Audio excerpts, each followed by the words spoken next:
Born in Flint, Michigan. And tell me about your home life there. What was Flint like? Home life, I'm the youngest of 8 kids.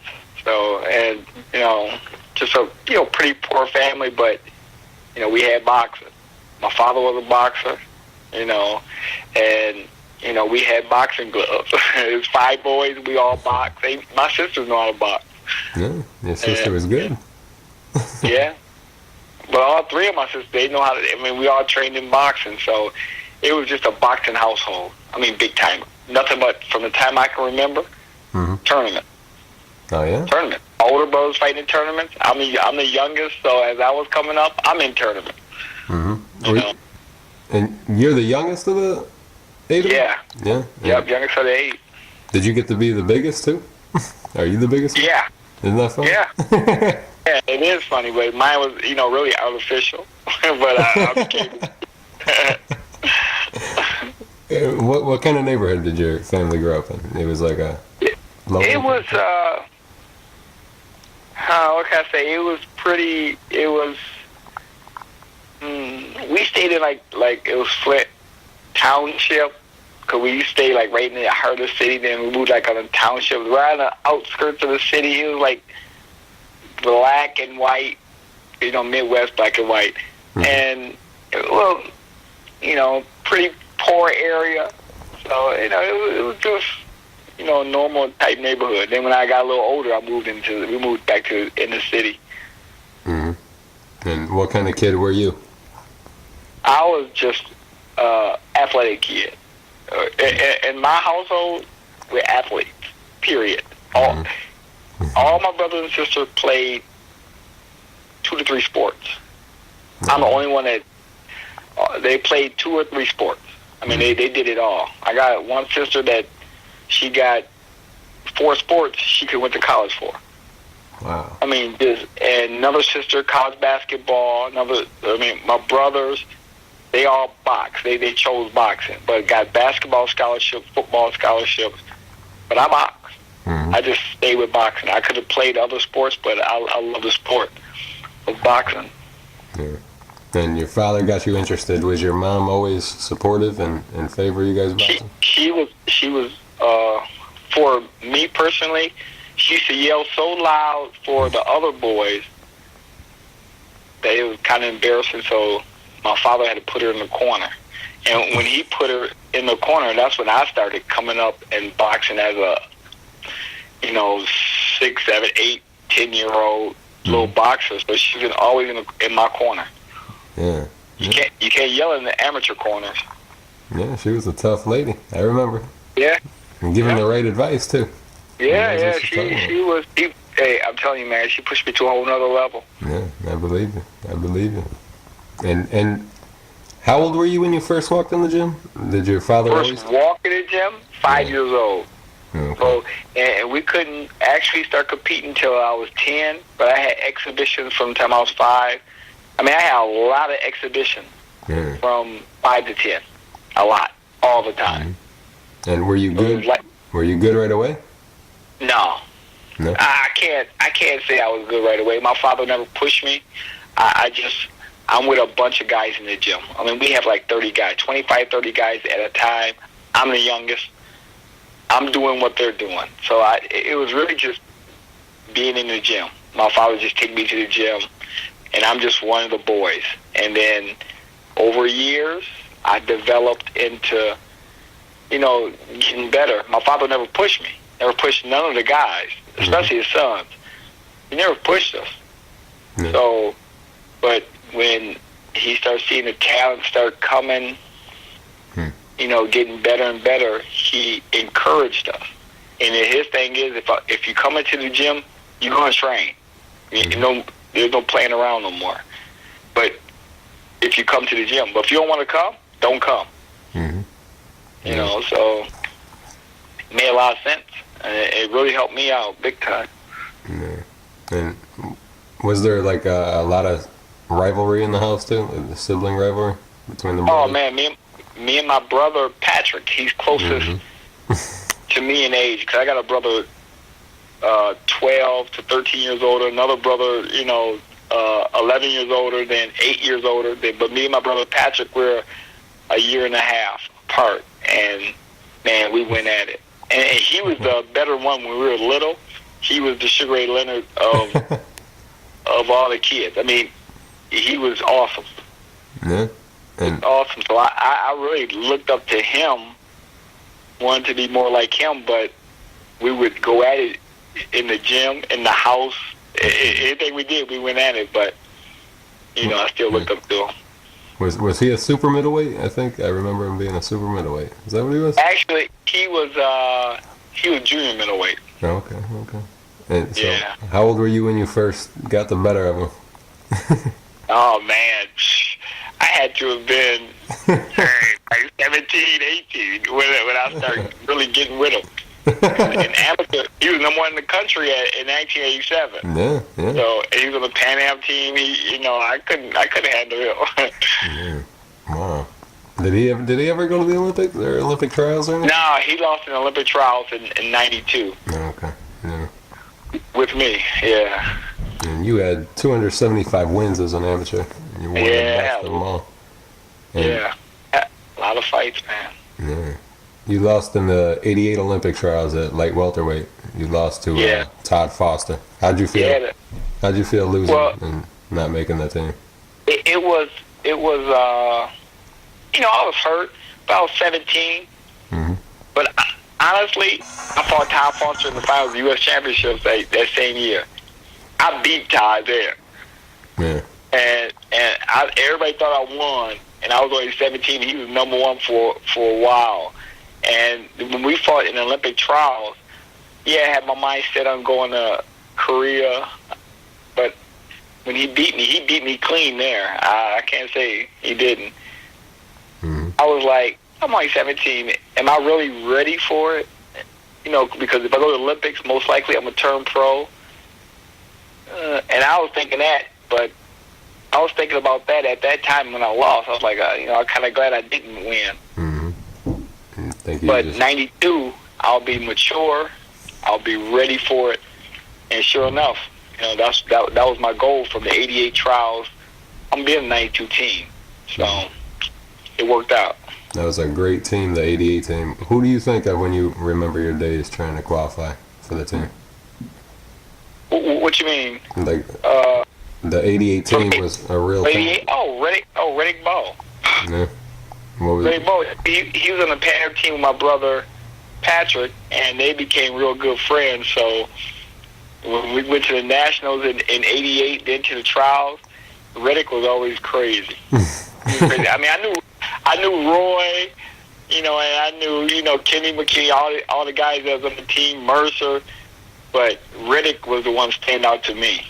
Yeah. You and Riddick still cool though, or you don't? Yeah, when it's the boxing, and boxing is kind of a small community, mm-hmm. and especially when you travel a lot in amateurs or you go to tournaments, you kind of get acquainted, mm-hmm. and for the most of it, you never forget those little moments together or long moments together. Mm-hmm. You always boys till we die. I don't care what level you make it to as far as in your professional career.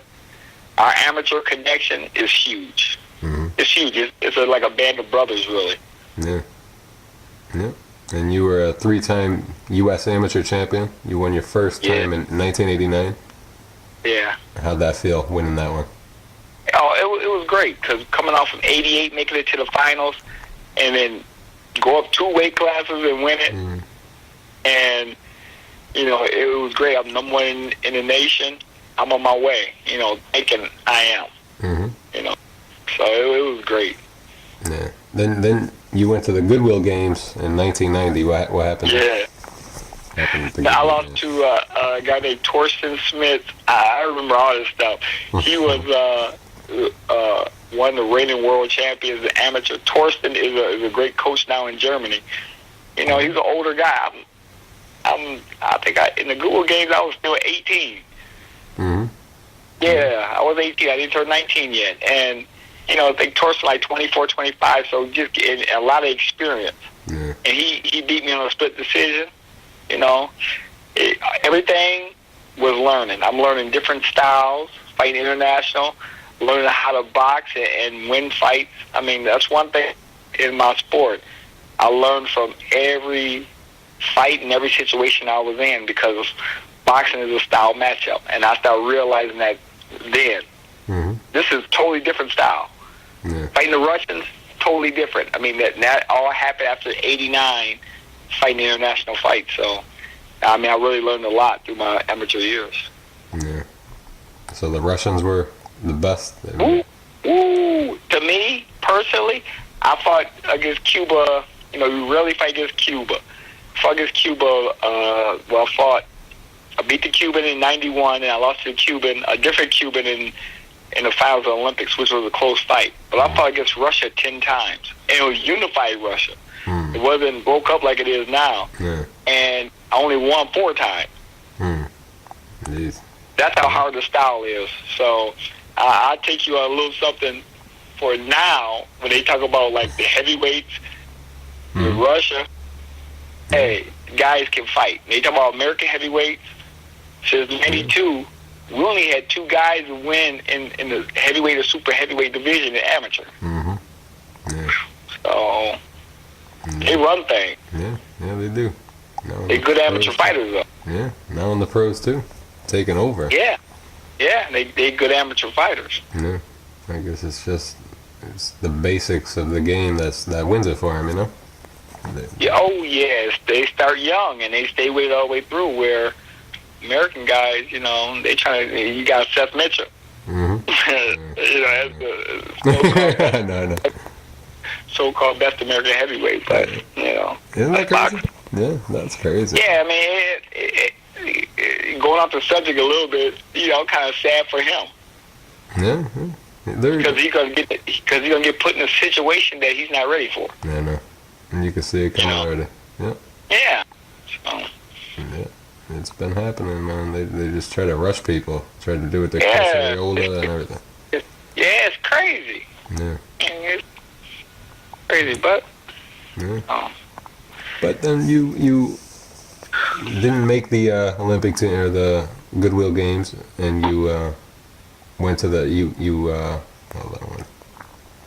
you were the U.S. Amateur Champion again. How'd that feel in 1991, winning the U.S. Amateur Championship again? Oh man, I thought honestly, with that, it was a great feeling because I moved up from 156 to 165, and I weighed in the finals of the U.S. Championships at 156 and a half, and I'm fighting in the finals of the U.S. Championships at 165. So against a tough Marine, and I thought, man, this is crazy because the weight difference, you know, how weight differences are in boxing.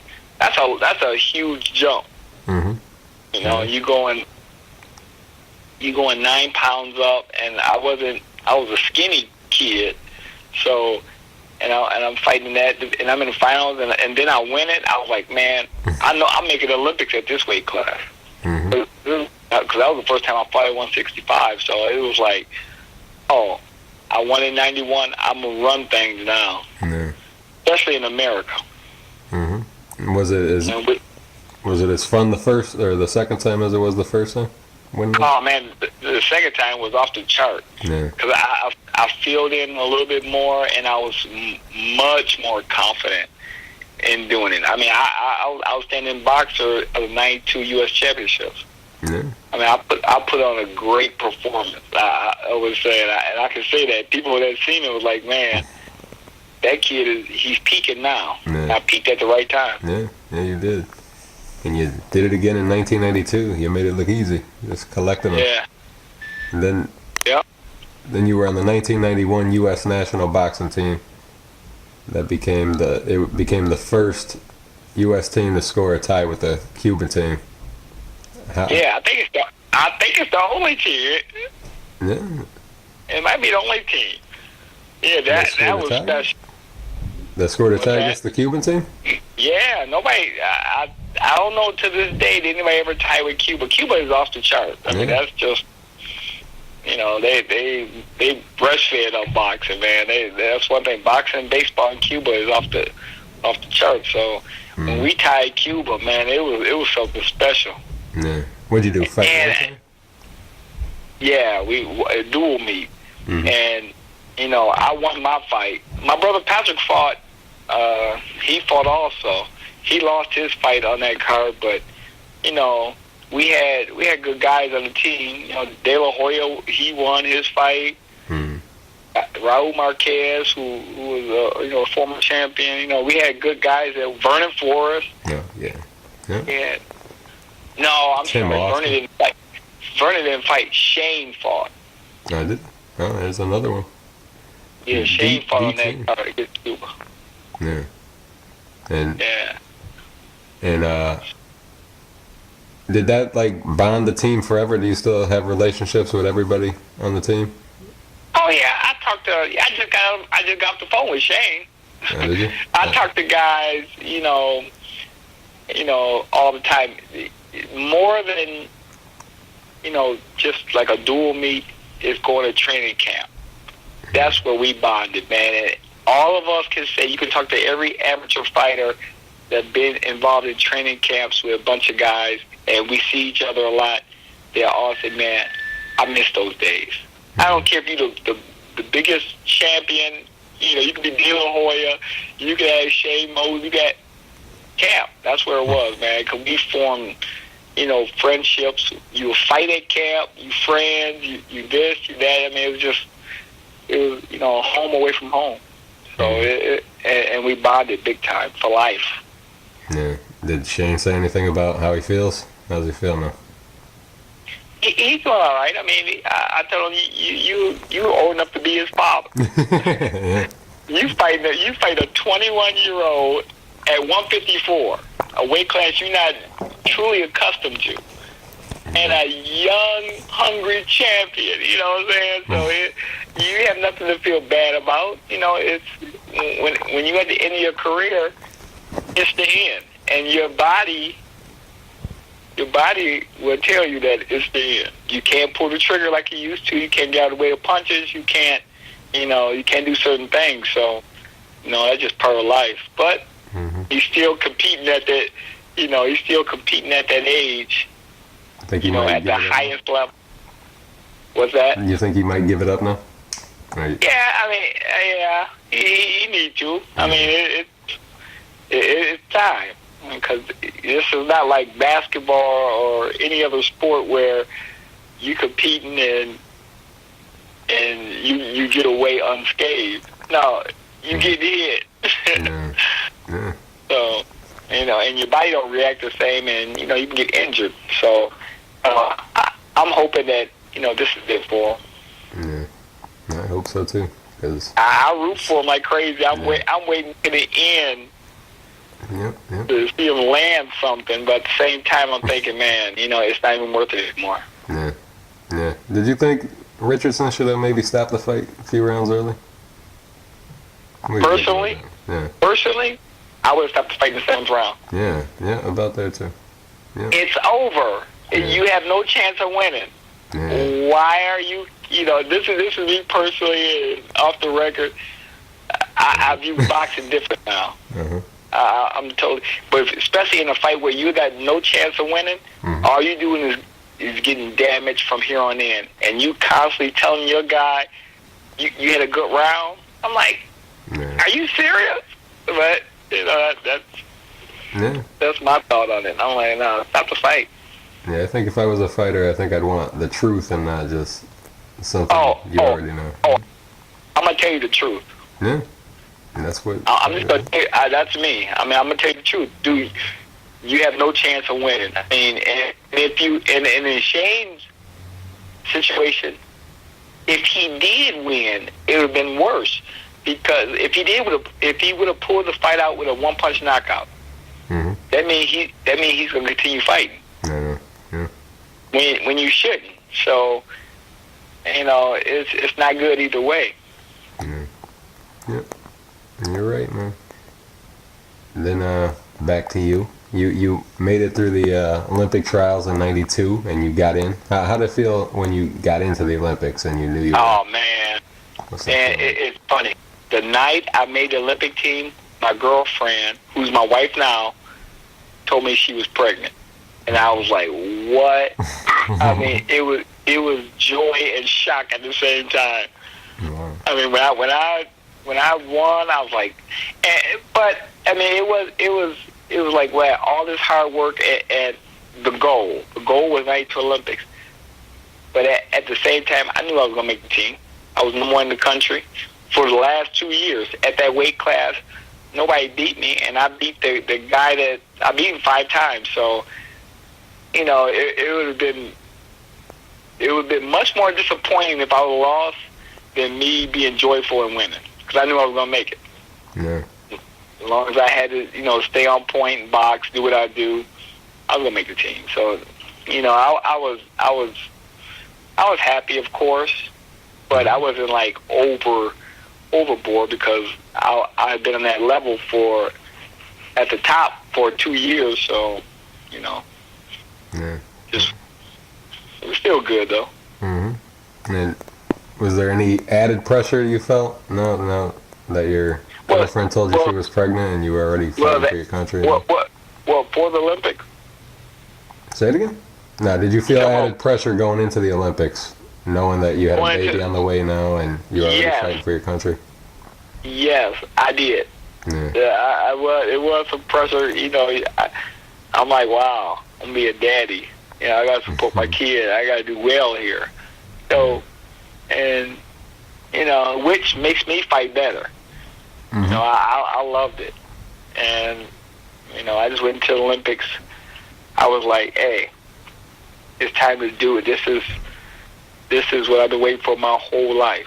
Mm-hmm. So I don't want to be one of the ones that's going home early. Yeah. Yeah. And it didn't happen for me like that either. So it was a great experience, man. I'm telling you, it was off the chart. Yeah, you were there till the end, man.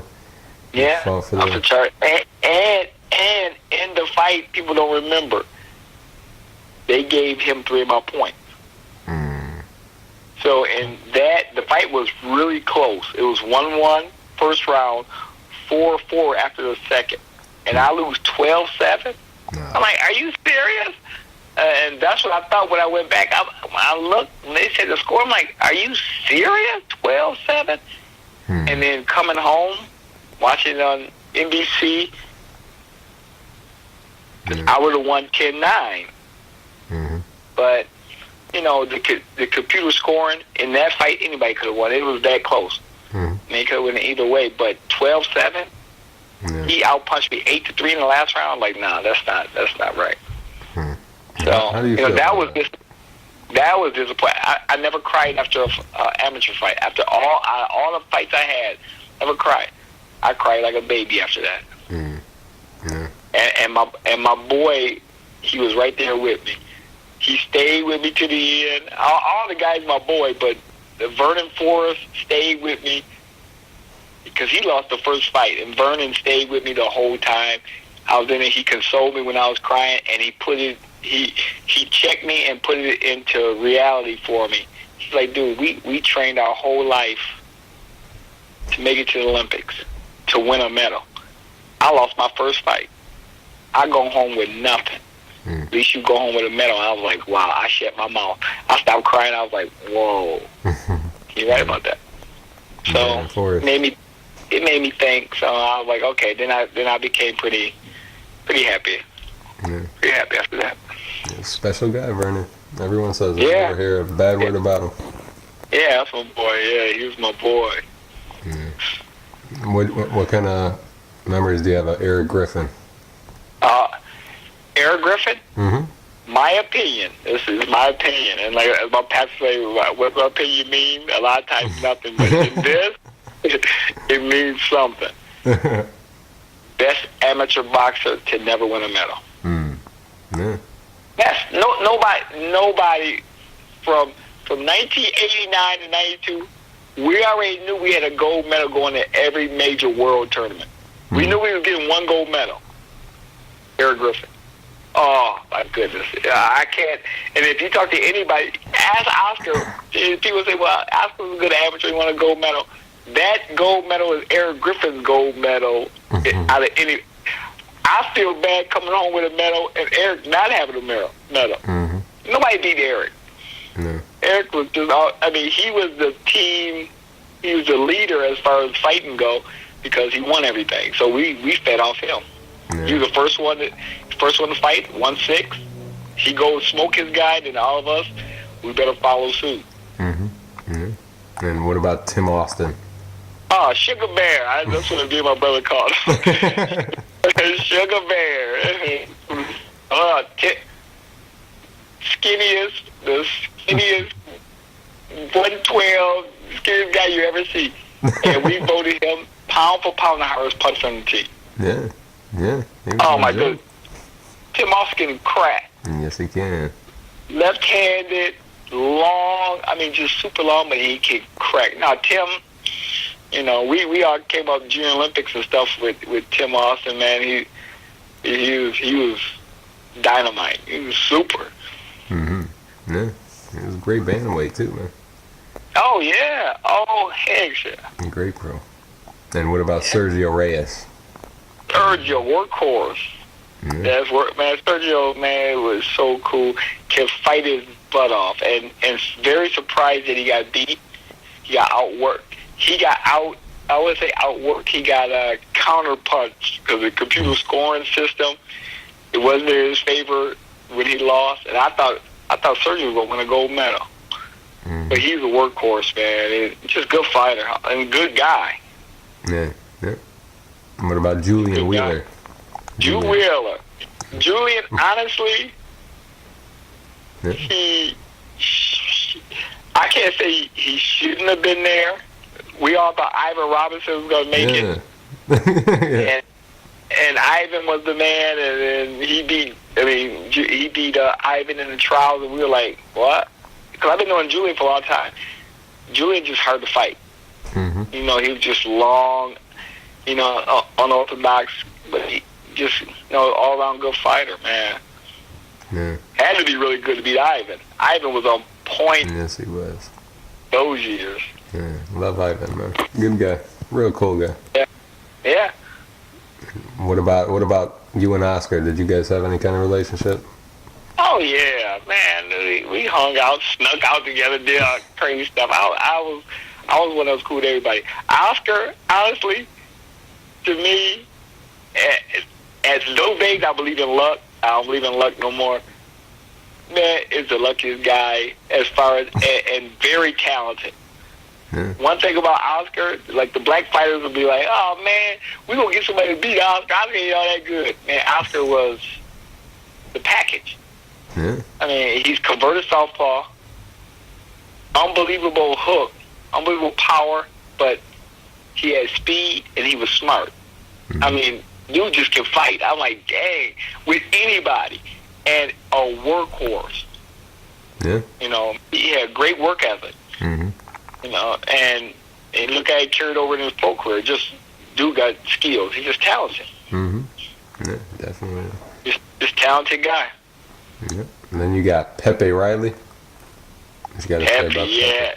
Pepe beat my brother in the trial. Oh, did he? He the one. Yeah, because my brother, he was the favorite going in. Oh, okay. Yeah. And Pepe in the trial, and Pepe came from 119 up to 147. Jeez. Like the and Pepe was. Yeah. But you know, he got busted for the legal stuff too. Pepe did. Oh wow. And then it wasn't good. But with Pepe, honestly, he wasn't ready for it. Mm-hmm. I personally, I don't think so. I think if he would have stayed in '96, matured a little more, he would have been like dominant. I just think he wasn't ready for it. He didn't have any. Matter of fact, I don't think he had any international experience. None. No. And you know that hurts you. Mm-hmm. But it not only hurts you in your pro career. I mean, your amateur career, your pro career also, because you're really not ready. I mean, we learned different styles. I mean, I matured so much as an amateur. I felt like I could fight anybody at any stage. Yeah. You know, so he was a good fighter. I'm getting right. He made the Olympic team. I just didn't think he was ready for that. Yeah. Maybe he was kind of like you in '88, right? Is that what you're thinking? That's it. That's how I see it. Yeah. He was just a little not ready. A little bit. A little bit green. Then you got Raul Marquez. Raul. No, Raul was him and Oscar. Mm-hmm. The Duvas main events was really pursuing those two my whole 4 years of 89, 92. Just pursuing them they were basically signed with them, knowing who they were going to sign with after pro. And Raul always, man, dude just can fight. Mm-hmm. And he fought my brother twice also, because he was at 147, and he couldn't make the weight anymore. He had to go to 156, and he ran things there. So Raul was really good. He was like one of the top amateurs out of all the amateurs in America. Yeah. Over every weight class. He was really good. Yeah. The only thing that bothered him was his cutting. He just cut and Oh, yeah. Oh, man. He got cut up so much as a pro, for goodness. Yeah. Every fight. Every single fight. Yep. It messed him up. Yeah. And then you had Montel Griffin. Montel. Oh, my goodness. Montel. That's a cool dude. The slickest.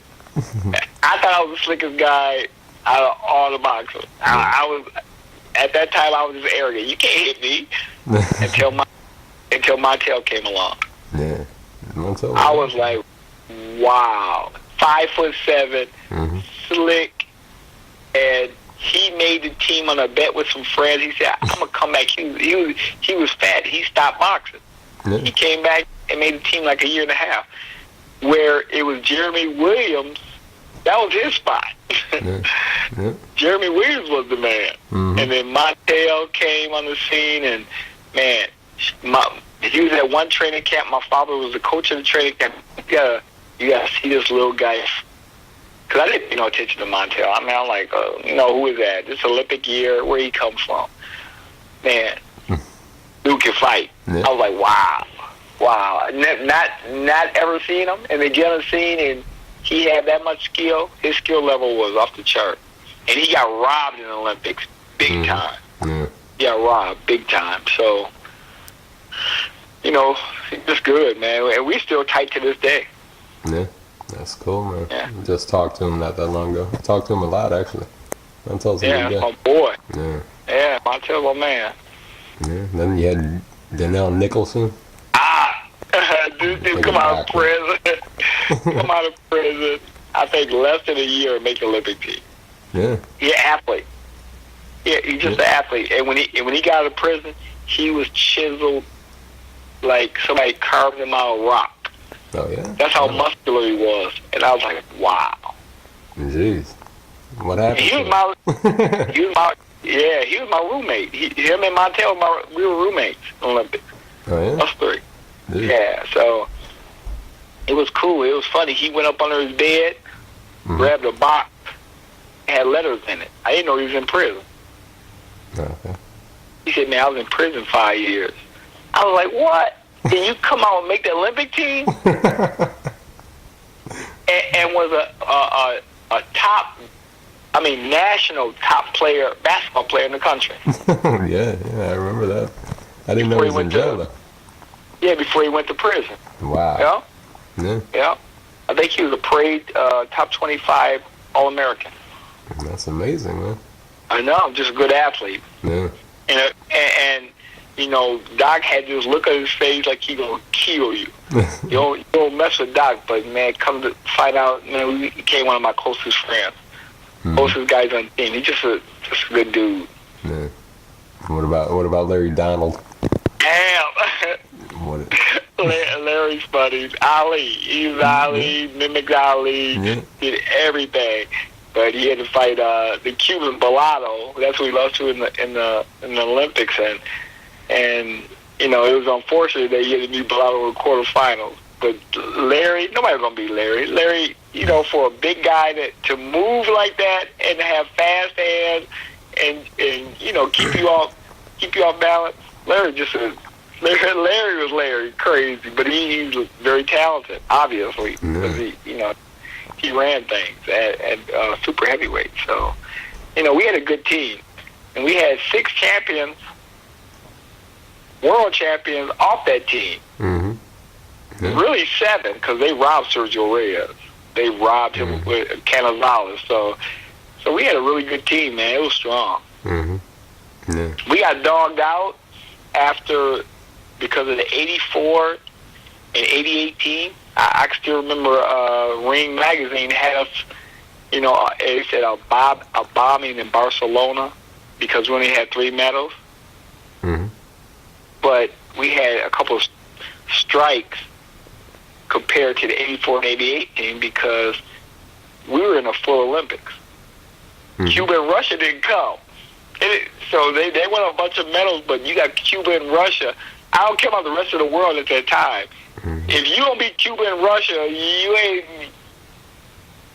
you got to ask them next to your medal. Yeah, you're right. You do. I mean, I'm being very honest. And not only that, ask the guys that fought the 84 and 88 team. They tell you the same thing. Yeah. Well, my heart is fighting Cuba and Russia. Yeah, yeah. I always hear things about 76, 84, but they never talk about. They never talk about 92. There's a ton of talent there. But see, 76 was a full Olympics, and we won the same thing. Mm-hmm. Was a full Olympics, and we had the same many champions, but they won more medals but we had computer scoring also, mm-hmm. which is a trip. They don't count jabs. They don't count body shots. What kind of crap is that? No. I can knock you down with a body shot. They wouldn't even count it. No. That's insane. It's just like it never happened. So the computer score system was terrible. It messed a lot of guys out of medals. So, mm-hmm. I think people started to figure out, okay, I'm not going with the computer scoring. I'm just going with talent. And that's what you should do. Mm-hmm. Go with talent. Andre Berto, Miguel Cotto. They were in computer scoring Olympics and lost. I think they first fight, both of them. Mm-hmm. So, and the guys they fought that lost to the Olympics didn't do nothing as a pro. That's right. That's true. Yeah. So, how many people were after you after winning the silver? How many promoters? I had a few, not a lot. No, not a lot. I had a few, and because I wasn't a puncher, so-called puncher, I was just a finesse skill guy, and I had a few people coming in. They were trying to get me in, and it just didn't work out like I wanted it to. Because my father was at that time was my manager and my trainer. I'm a young kid. I'm going under my father's wing, and what he wanted. And he probably turned away a lot of guys, a lot of people interested, in wanting more for his kid. Mm-hmm. And so we signed with one guy for our first a promoter for our first fight, just a promoter, and I didn't get paid. I was guaranteed $60,000. They had no money. Wow, that sucks. And so, that's introduction to professional boxing.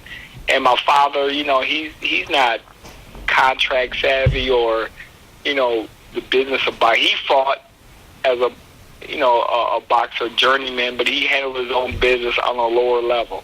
We started getting to a little bit higher level, and just people scheming, mm-hmm. beating and cheating, just part of the sport. And I started off. I had another fight, and I didn't get paid. With a different promoter, didn't get paid again. So I'm 2-0, and I really thought at that time, after I had my first 2 fights, this boxing thing, I wish I could be back amateur. Mm-hmm. Yeah. It's a lot better, and it didn't work out, man. I mean, it wasn't what I thought it was going to be for myself. Mm-hmm. And then I got with a guy that they did an interview with me in the paper spreading the paper in Flint, Michigan, saying how the business of boxing is ruining my career. Because I was, 2-0, but I didn't fight at that. When they did that, I didn't fight at that time for like 8 months, and I'm just sitting there, nothing happening. Mm-hmm. And a guy that owned a laminating business, mm-hmm. He said, I can help you out. I can put on shows. At least I know that much. I know people in the city, and we can do some shows. So I'm like, anything at that time, let's do something. So we worked out a contract. He said, my father was dealing on certain stuff. I could pay you, we needed money. He paid me $2,000 a month, but I had to pay him back. But I need just, money if we keep it going, and, everything should work out. And sure enough, man, signed and started fighting in a nightclub. In a small nightclub in Flint, Michigan. Wow. Olympic silver medalist. Yeah. Had a great amateur career, and I'm seeing my boys fight on ESPN like crazy. Everybody. Mm-hmm. Every single one fighting either on ESPN or some network, or they're talking about them in magazine network. I'm the only one. Mm-hmm. I started fighting in a nightclub. Started off. And when I started off with him, I had the idea to fight heavyweight. And the main idea came from, I went to Las Vegas on our last-ditch effort of somebody trying to sign me. Went to Las Vegas and went to see one of my boys fight. Scraped up some money and went. Had a brand new baby. I was married. And I was broke as a joke. Scraped up enough money to go and get a plane ticket. They comped me a room from my boy Paul Vaden, who was a former champion. He boxed, and he had an extra room, so I got to stay in the room. Broke as a joke.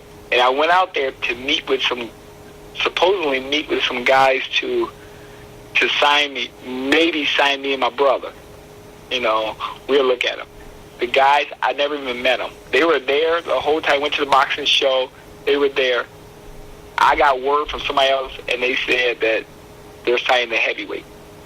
They're going with a heavyweight now, because really that's where the money is. We don't want him.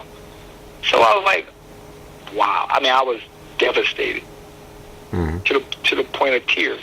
But my thought was, okay, since they want a heavyweight, I'm gonna be the heavyweight, but I ain't going with them. And that was my thought. I'm gonna go to the heavyweight division, and I was skinny as ever. I started eating and drinking protein shakes. I didn't know I don't know nothing about lifting weights because my father didn't believe in it. Mm-hmm. But in the process of all that little time, I gave my life to the Lord. I gave my life to Jesus Christ.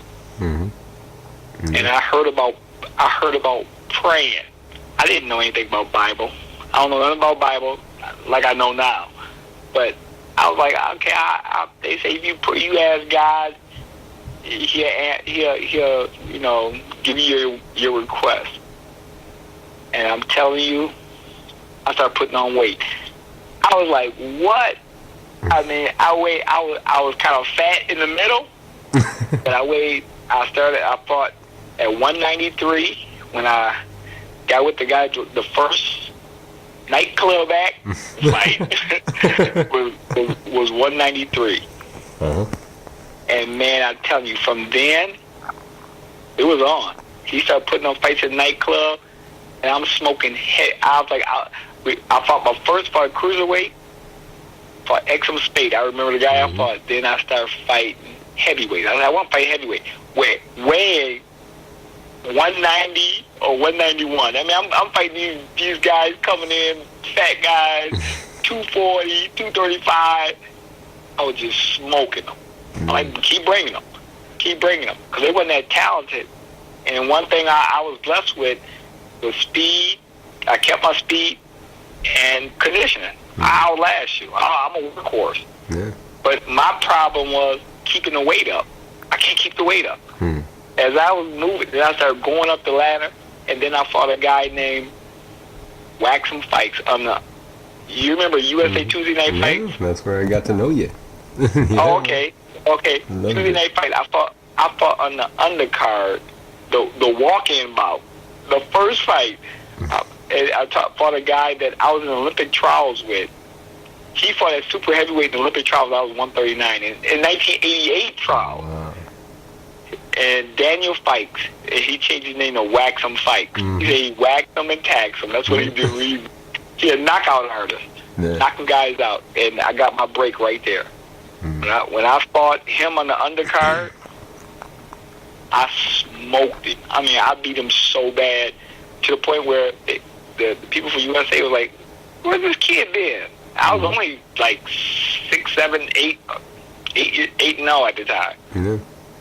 And then they wanted me to start fighting on Tuesday Night Fights, and that's when it started rolling. And for that fight, I made $1,200. $1,200 when I fought Waxum Fikes. When I fought USA the first time, they gave me $10,000. I thought it was a millionaire. I was like, "Are you kidding?" And so, and then the train started rolling. I mean, I started doing my thing, but I had a lot of challenges, man, fighting at heavyweight. I mean, I'm injured almost every time I get in the ring. Because when I spar, I'm too small. I mean, guys bust me up. I had major hand problems. To this day, I got my tendon off my knuckle. My knuckles swell up, but I got really small hands. I got middleweight hands, and I'm fighting at heavyweight. And all these challenges, but I kept winning. So it was just a fun ride at that time. But the problem with fighting on TV, when you're a left-handed heavyweight, you can't get the fights you want. Yeah. And I was willing to fight anybody. I didn't care who it was. Bring them. And the goal was Tyson. I'm like, because I love Mike Tyson. I love him. But my thought was, I want to fight Mike. I want the ultimate challenge. That's because I've seen Mike since I was 11 years old. They watch him during Olympics, watch him in the Golden Gloves, AAU, before I went to the ABF. I was like, okay, Mike, because that dude will knock your head off. But I was stupid enough to say, he won't hit me. Let me see how long I can frustrate him. See what I can do with Mike. But that never happened. Honestly, that never happened. I mean, I wanted to fight the big three, Lennox, Mike, and Holy. I got a chance to fight Holy later. But it was in a situation where he had to fight me. So, I'm sorry. What's that? In retrospect, do you wish that you stayed at maybe super middleweight or light heavyweight and maybe tried to get a title there first? I can say that, but it was, for me in my career, it was a God thing. He put me there for a reason. To show this, basically, what he did with David in the Bible, it was God's strength to fight all these Goliath and then become champion. To become actual champion, knowing that it was in his strength and not mine. Because I'm getting on the scale. I'm telling you, man. Sometimes I'm weighing like 202, and if I weigh in, like with Don King, we're weighing on Thursday. If I weigh in on Saturday, if we did an unofficial weight, just strip me down, just to my underwear. Man, I'm weighing 2-3, 2-1 all the time. Cause I'm a scale freak. I gotta see how much I weigh. To this day, I weigh myself almost every day. Every day, checking my weight. And man, my weight was so small. I'm like, dang. I'm like, wow. It looked good for the camera. And I'm full of Gatorade, or I eat a huge breakfast. I mean, to make it look good. But I wasn't a big guy. Never was. Yeah. In your 11th pro fight, you took a big step up in competition. You fought two-time champ at cruiserweight, Arthur Williams. What do you remember about that fight, that Arthur Williams fight? Getting cracked. Yeah. Getting cracked for the first time in my whole life. I've been down. Never been knocked out in my life. Yeah. And I got introduced to heavyweight boxing, and he wasn't even heavyweight. Yeah. Right? But he was experienced. Mm-hmm. So, being introduced to big boy boxing with experience, I come in, I'm clowning, I'm slipping, I'm dipping, I'm doing my thing, and then he's waiting, patient, get cracked first round. Yeah. Wow. And then it's like, okay, this is serious because I've been beating everybody really easy. Mm-hmm. And then he cracks me. And then, I wisen up, I pull the fight out. But, it's learning what you need to know in the ring. This ain't no game. These guys try to knock your head off. Mm-hmm. And these guys know I'm not a true heavyweight. In boxing, I know when somebody move up in weight. He ain't no puncher. How you gonna become a puncher when he want a puncher when he's in a smaller weight? Yeah.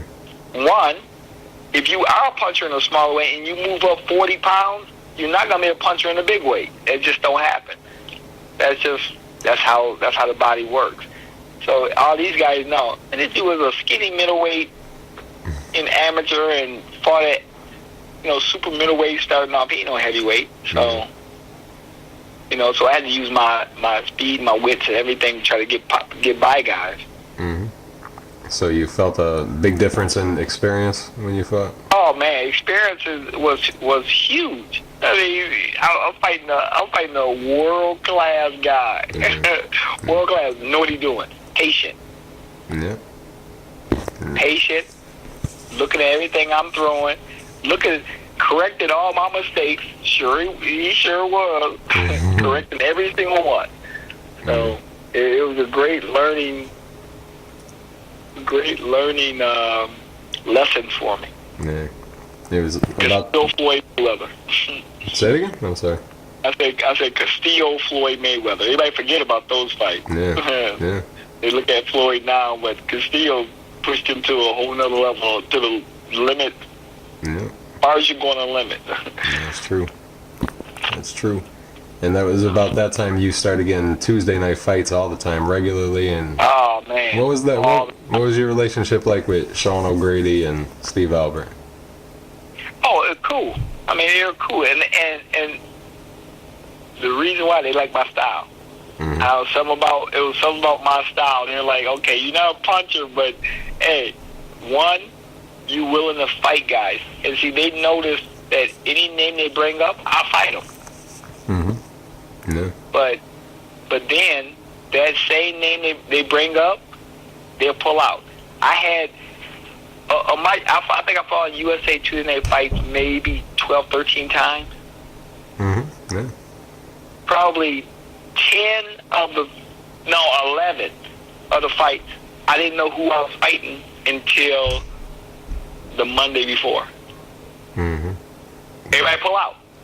I mean, it was a bad thing. I'm like, man, it's not. At first, I was like, oh yeah, I'm feared. Y'all don't want to fight me.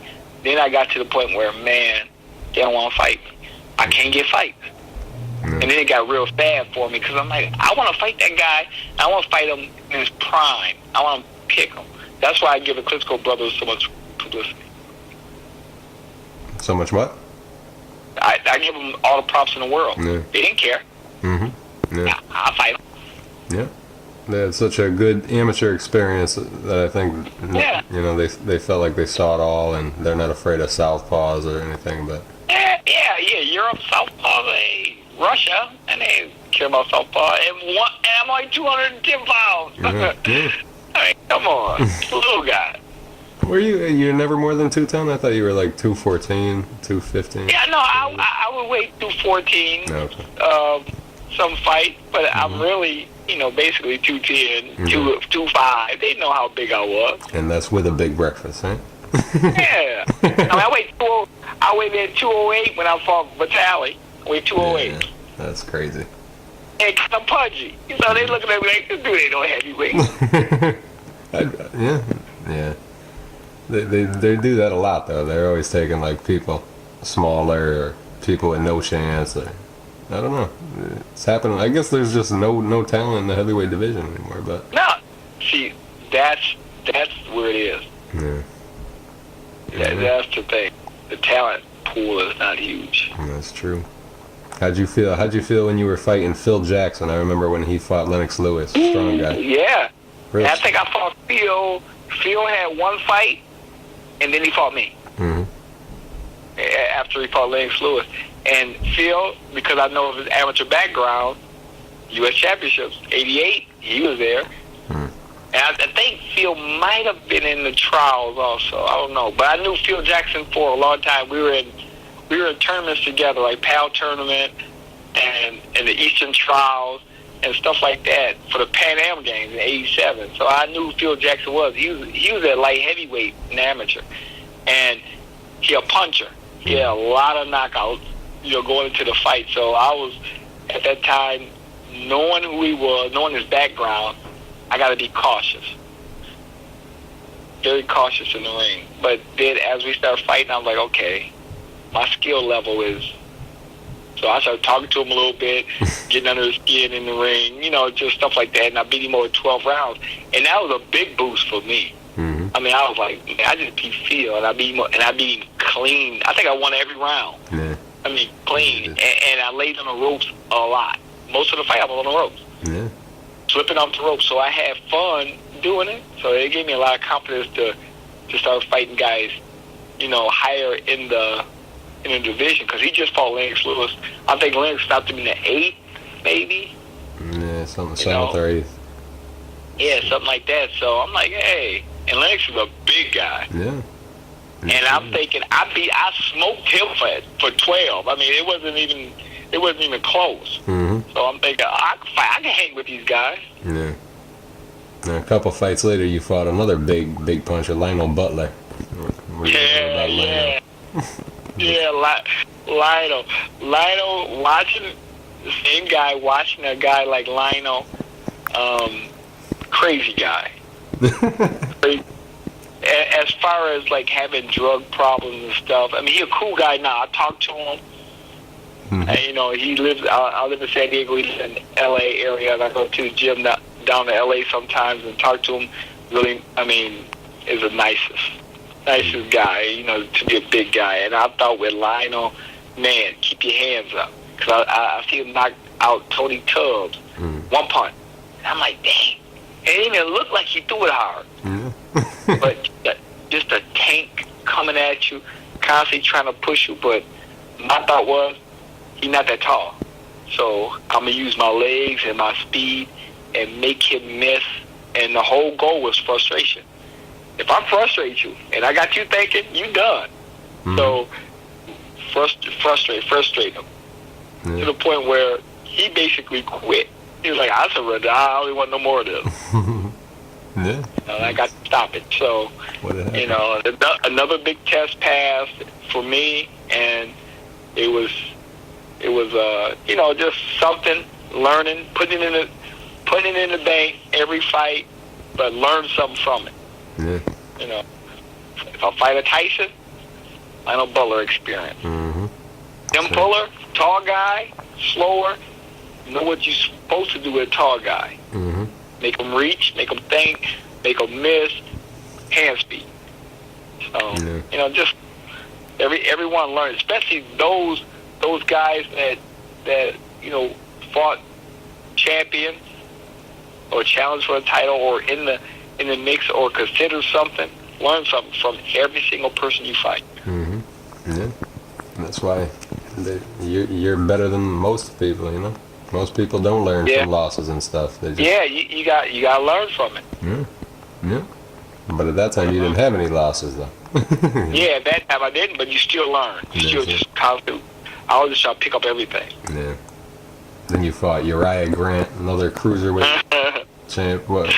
Yeah, Uriah was strong as I was like, this little guy is just keep coming. I remember that. I think I weighed more than Uriah in that fight, and one of the few fights, and I was real fat for that. I mean, I looked so bad. If I look at tape and then I was like, oh man, I looked horrible as far as fat wise. But I was taking him like, oh man, come here, little guy. I'm looking at him now, he a little guy, because I'm so used to fighting big guys. And that little guy cracked.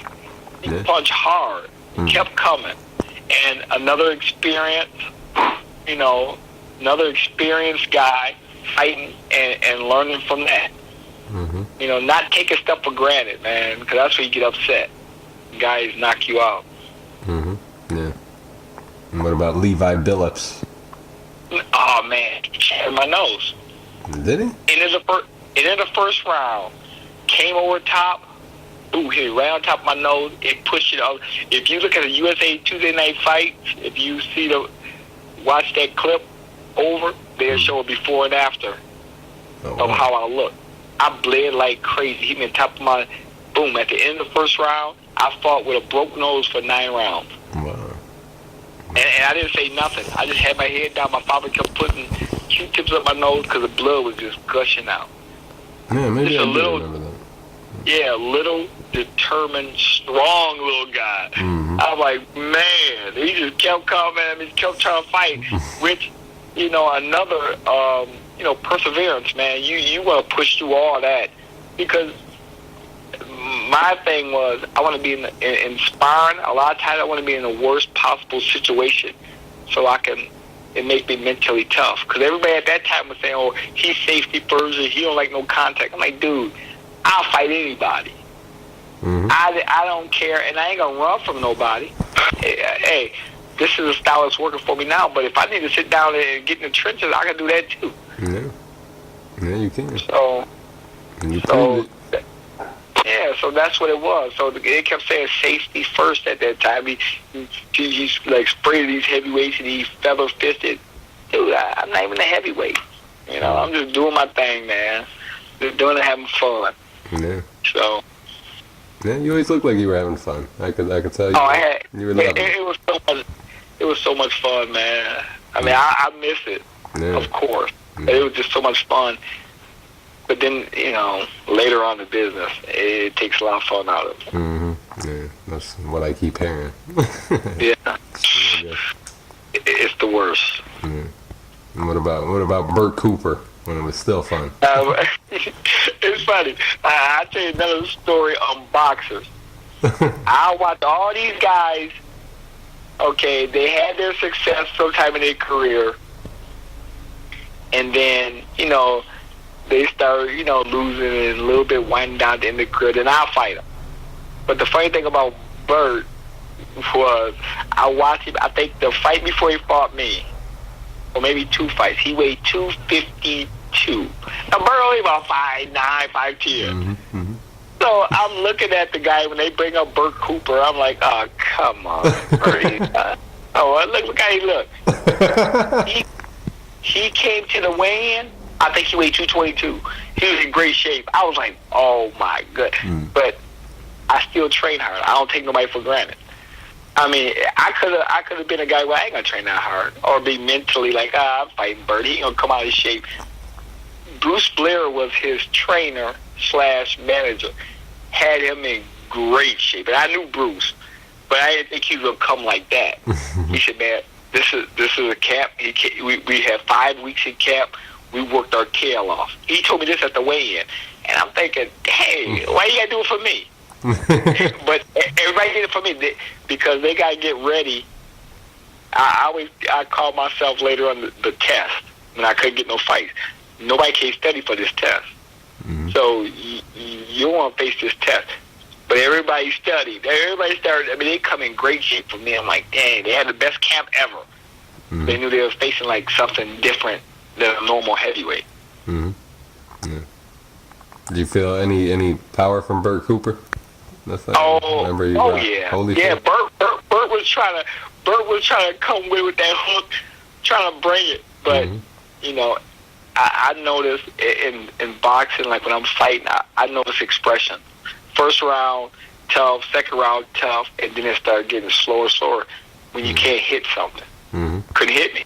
So it was like, okay, man, this kid, and he a kid, because to him, I'm a kid. I'm still young, fresh, not even in my prime yet. I'm just coming up. And I'm like, dude, you ain't gonna hit me. I ain't gonna let you hit me with that. You crazy? So it was, after round, he was like, man, I'm not hurting him. Like, I want to hurt him. I might be hitting him with a combination, but not hurting him. He taking it. He just keep coming. But just to coast it through a 10-round decision. Easy. You know, because it was basically at the end, I give up. If I can't hit you with my big one, forget it. If you ain't going to trade with me, what's the point? That's how it seems. And then you had Frankie Swindell. What do you remember? Oh, man. Frank, tough, man. He cut me. See, I know Frankie from amateur. I know amateur Frankie. And I know experienced Frankie. Frankie's fan 165. And I remember, you know, amateur, because I'm a big amateur buff from when I was a little kid. We used to get out of the magazine. And Frank Swindell I think he's from Nashville. Or Chattanooga, one of them. I think he's from Tennessee. And I'm like, oh, man, I'm fighting Frank. And then I seen him fight, you know, Michael Moore at light heavyweight. And I see him through the years. And I'm like, man, he going to be tough. You know, I view boxers different than most people. They may say the name and think, you know, you fighting Frank Swindell. I was like, man, no, I'm fighting Frankie. One, I just signed with Main Event. Two, it was like 4 weeks' notice. I mean, they called me short notice. We want you to fight on this ESPN card when I just signed with Main Event and against Frank Swindell. So I'm like, dang. So he was tough. Man, he was tough to me. He's a short guy. I mean, I probably on the scorecard beat him pretty easy, but he brought it. Yeah, even though he looked like rerun from What's Happening. Oh yeah. It's like, still a tough guy. Rerun brother. Yeah, he's a tough guy. though. Yeah. Just veteran, you know. He boxing savvy, man. He can get by on just experience. Yeah, absolutely. Man. You know, and that's how it is with me, with guys that you know, had a lot of experience. I'm not a puncher. Now, if I was a puncher, it'd be totally different. I would blew guys out. I mean, it would have been like, okay, he wasn't that good. I just knock him out. But I got to go 10 rounds on most of the fights. You know what I'm saying? So it's like, okay, he's not going to knock me out. He's going to beat me over 10 rounds so I can teach his kids some things along the way. Yeah. And that's what a lot of guys did. But I picked it all up, too, though. Yeah, you did. You know? Yeah. Then you fought strong guy Jimmy Thunder, another USA 2 fight guy. Yeah, see, that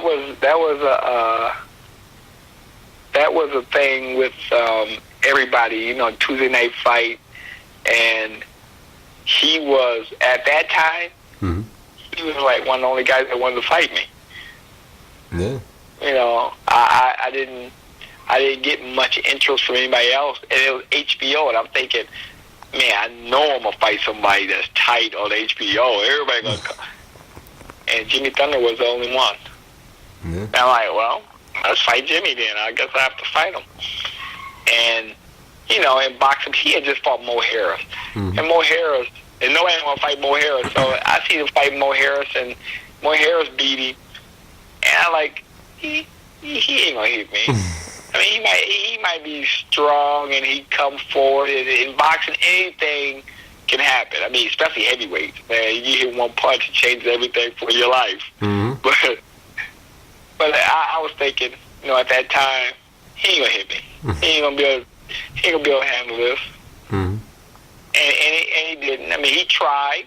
Of course, he's strong and trying to get there, but you know, skill level wise, we were night and day as far as skill. Power wise, we were night and day. He was day and night. I was still in the morning somewhere. But you know, just skill level was. I mean, I can say my skill level was just too much. It was the perfect style for me, also. You coming straight ahead. Yeah. I remember the only thing that would move on Jimmy Thunder was his arms. Nothing else moved. That's it. He just right there. Like a big brick. I remember he was trying to do some. He was trying to learn and incorporate some kind of body movement, and it just it looked funny. Yeah. Oh, yeah. He just like a brick. He just there, just strong. Just. I mean, you couldn't even pinch him. Yeah, I know. You couldn't put skin on it because he was so tight. Yeah, that guy was big, man. Big guy. Yeah. then you fought Eliezer Castillo. Oh, Eliezer, yeah. Actually, Jimmy Thunder was your first fight on HBO, wasn't it? Yep. How'd you feel about that? Were you nervous going on to HBO to fight? Oh, heck yeah, man. I was nervous.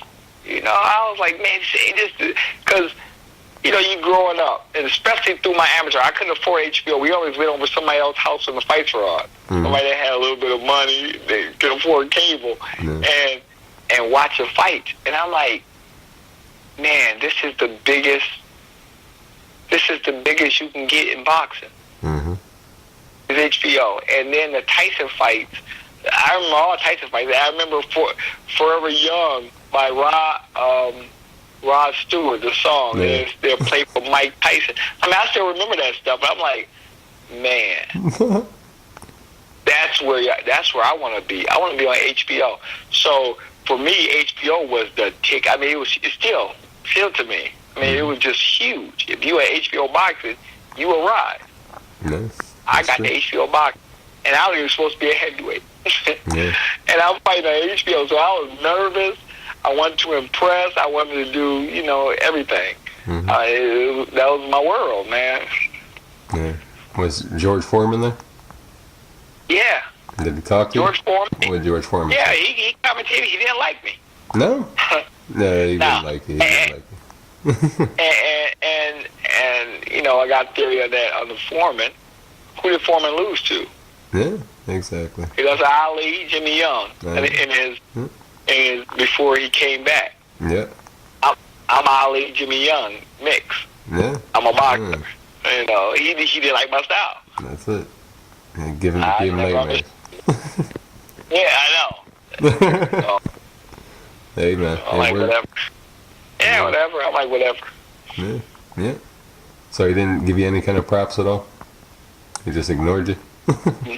Yeah, he gave me a little bit, you know, for, you know, on the announcement, but a lot of times he dogged me out. Him and Larry Merchant, I guess they tag team together.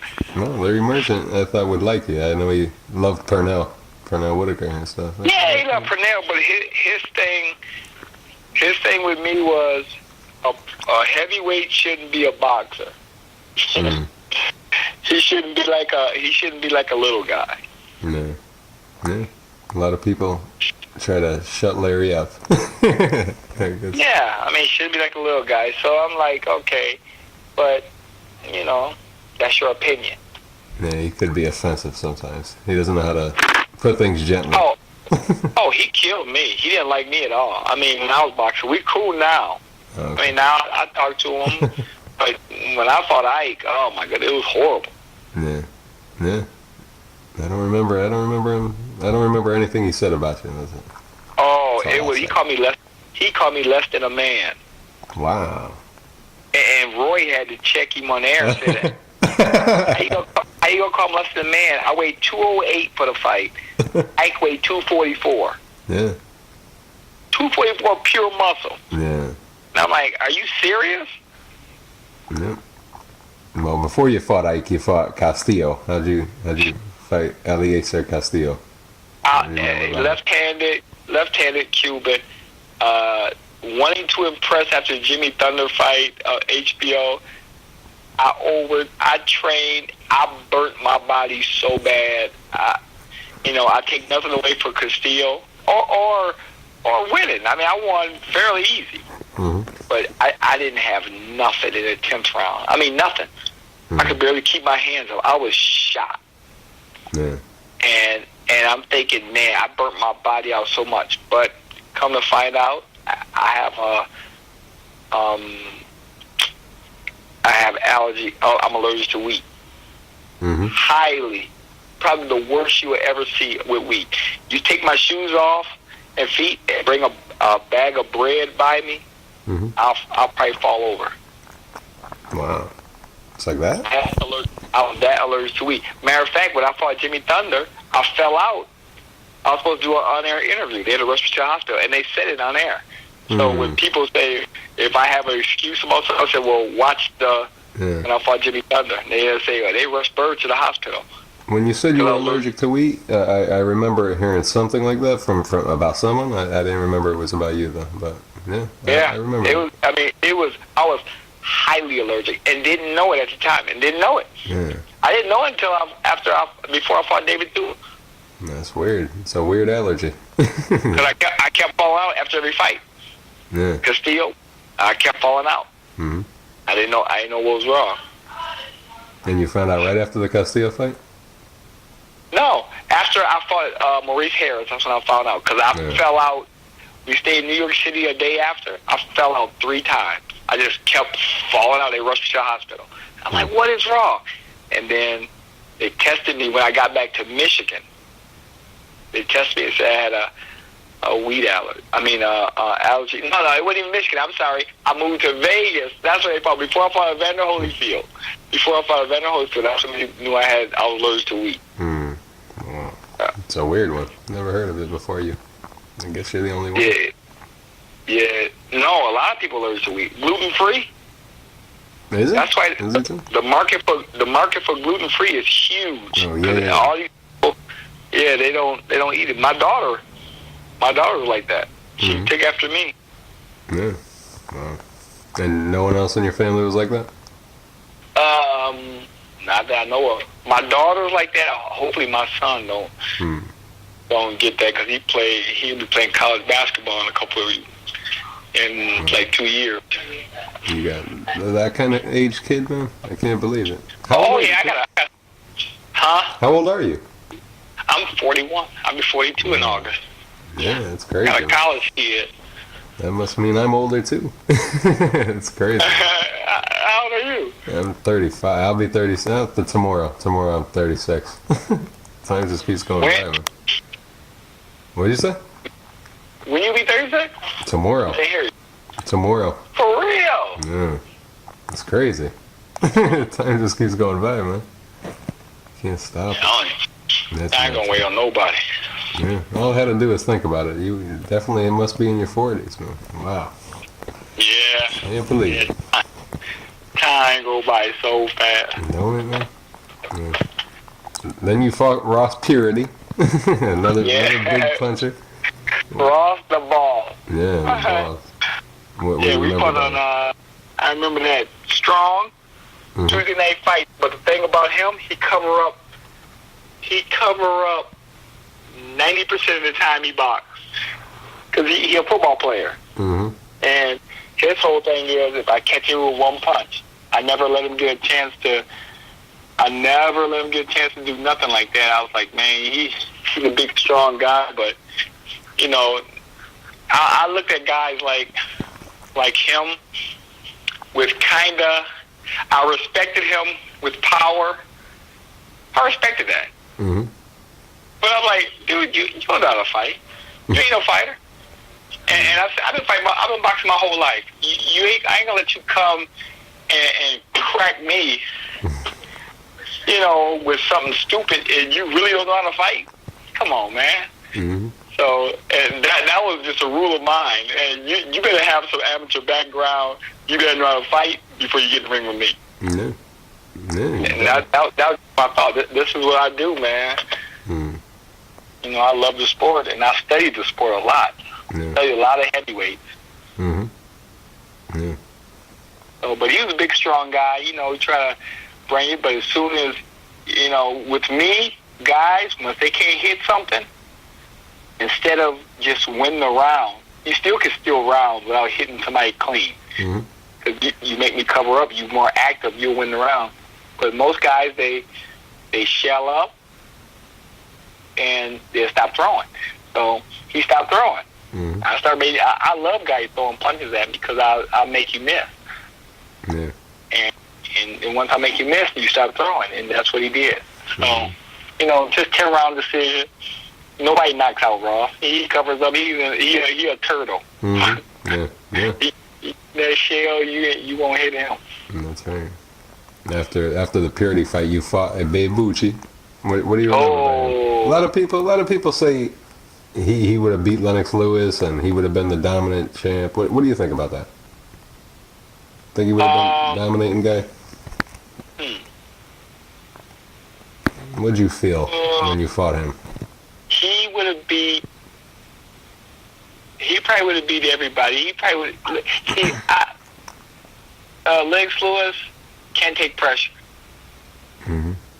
Not real well. I mean, he took it with Ray Mercer, but now you got a 6'2", 245-pound, skilled Ray Mercer. You know what I'm saying? Take a punch. Ike did something in the ring that I still can remember. He bent his knees. And when I seen him do that, it freaked me out. I notice everything in the ring, and I know it. I notice when guys with some talent or know how to think in the ring, I know what they do. And when he did that, I was like, uh-oh.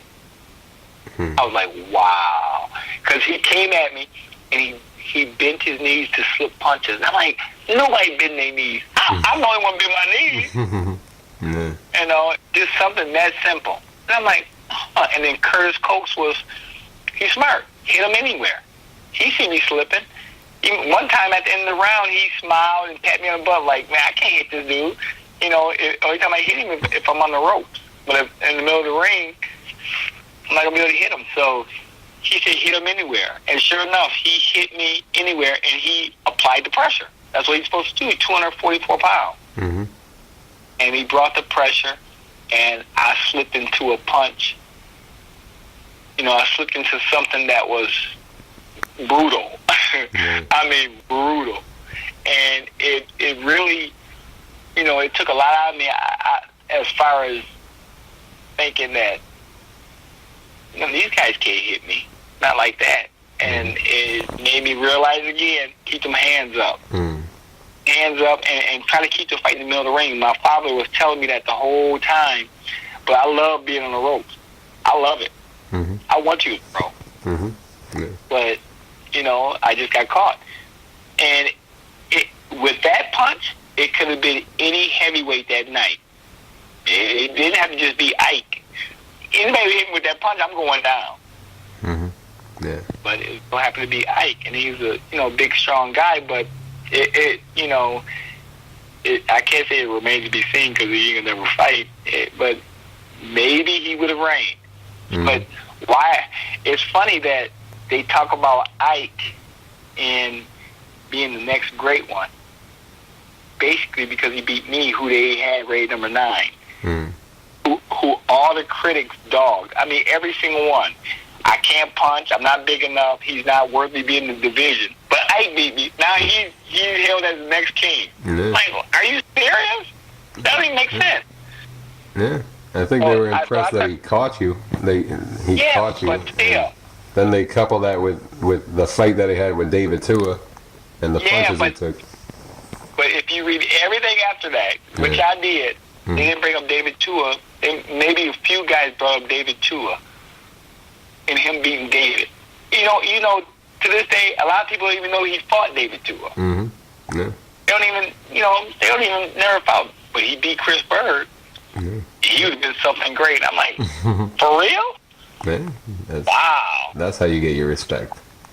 Yeah, I'm getting smoked. So, but even with that, in the boxing world, going to the boxers, I still couldn't get fights. They were like, oh, he got lucky. So I still couldn't get the fights that I wanted. I mean, not at all. I mean, I was like, okay, now it's time. Now everybody open up and say, okay, he hittable. And still couldn't get fights. I was like, man, this is crazy. Yeah. So you were 26-0 when you fought Ike. How did it feel to lose that perfect record at that point in your life? Look, like my father say, all good things must come to an end. And that's I lost it amateur. I mean, I chopped it up. I think I came back and fought 5 weeks later. I'm like, I just want to get back on the horse. It was going to come sometime. You stay there long enough, It'll come. Especially heavyweight. You get caught. That one punch factor is no joke. Yeah. No joke. So, I honestly, I was a little down after the fight. I was like, dang. I was just mad that I lost because I thought I would fight Lennox Lewis. If I would have won, I thought, okay, I'm in line to fight Lennox for real. It made me legit. And that's what I was down about. Losing is part of the sport, man. You know, it's part of, you don't want to lose, but it happens. It's how you come back. That's the big thing. Yeah. That's true. It's a mark of a champion. Yeah. Then in your next fight, you fought just a few weeks later, like you said, you fought John Sargent. How'd you feel going out to the ring with that in the back of your head? I was so ready to fight. I was like, man, let's do this. That's why I said I didn't get back in the ring. And that's 30 days suspension for getting TKO'd. And I fought 5 weeks.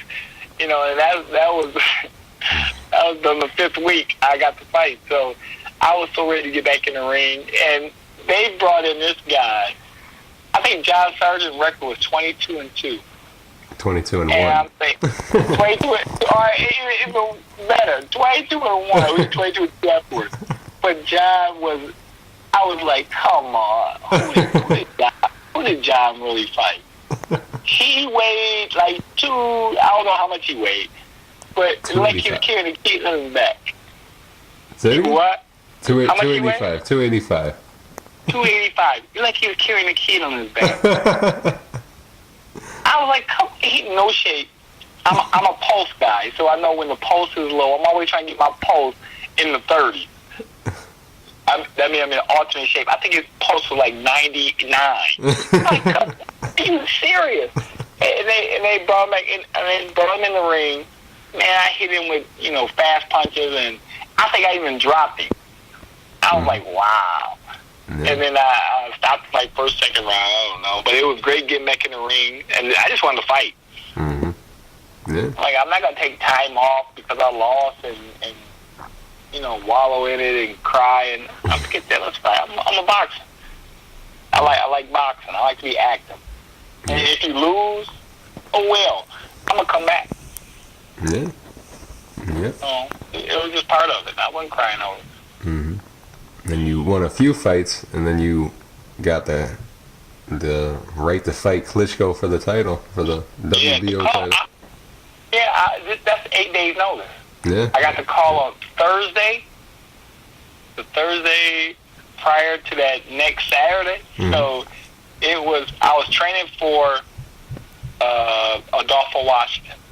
We were fighting in Vegas. Okay. And Adolfo Washington probably about 5'11". I had never seen Vitaly Klitschko fight in my life. I heard about him. I heard about his brothers more because he won 96 Olympics. But I heard about him. And I'm like, okay, I heard he was like 6'7", 6'8", 245. I'm like, okay, another big clumsy guy.